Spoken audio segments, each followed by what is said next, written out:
60 million admissions. So how do we make it?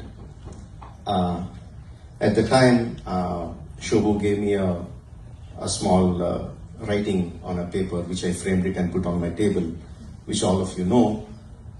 If you want something, the universe will conspire and give it to you. Of course, along with the universe, we need a bunch of crazy people.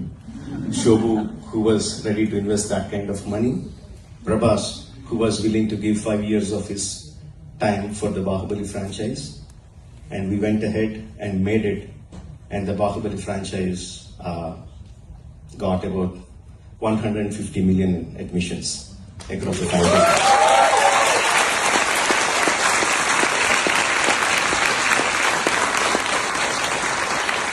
So the secret of Bahubali is that it is heavily inspired from Indian mythology. All of you know that. Indian mythological stories are humongous, huge, unending. The characters are so vivid, descriptive. I can't find words to describe that. But in showing those mythologies or mythology-inspired stories, as I told, we were severely limited by the commercials of the filmmaking, that we were not doing justice. So in Bahubali, what we choose to do was that the core characterization, the core culture remained deeply rooted in India, but we chose a visual language which was universal.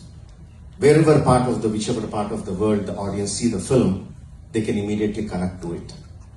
So that was the secret, one of the secrets of Bahubali. I cannot keep giving you all the secrets, but after Bahubali found its tremendous success, each of us went on in our own ways.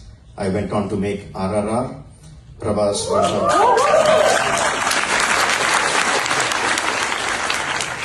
went on to make other films, and we continued with the franchise of Bahubali through comics, animated series, and all those other things.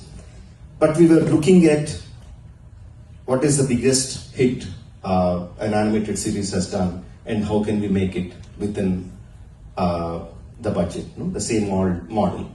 We found moderate successes, but never the kind of impact that Bahubali franchise has made. Then one day, one more crazy guy comes along, Ishan Shukla, and he gives us an idea of what happens to Bahubali after his death. What if he goes into the 14 realms of Indian mythology? Again, I can't go on how descriptive these 14 realms are as described in our mythology. Each world has its own characterizations, the way they dress, the way they talk, the way they behave, the reasons for why they behave, and goes on and on. But exactly this is the kind of pump that we needed to continue with the Bahubali franchise in the original way that we intended. And to make the best out of it, we need a medium that can show it in the best possible way, which was animation. But again, one more hurdle. In India, unfortunately, animation is seen as a children's cartoon, not more than that. And we were thinking, like, how do we do it? And then the original Bahubali energy kicked in. We thought, why are we just looking at India as our market? We are going to make this for the world stage. We are going to make it in the best possible way. Whatever the great idea Ishan Shukla has come up with, we need to give it the best possible way. And just like Shobhu has given me encouraging in the beginning, the universe conspired in getting the best possible technicians, best possible studios to come together and to start making the Eternal War. We knew we were in the right path. We knew everything was correct, but we needed a sign. We needed a sign to tell us, yes, we are in the right way. And one day, a ping on the mailbox says, Bahubali Eternal War has been selected for the work in progress sessions at Annecy.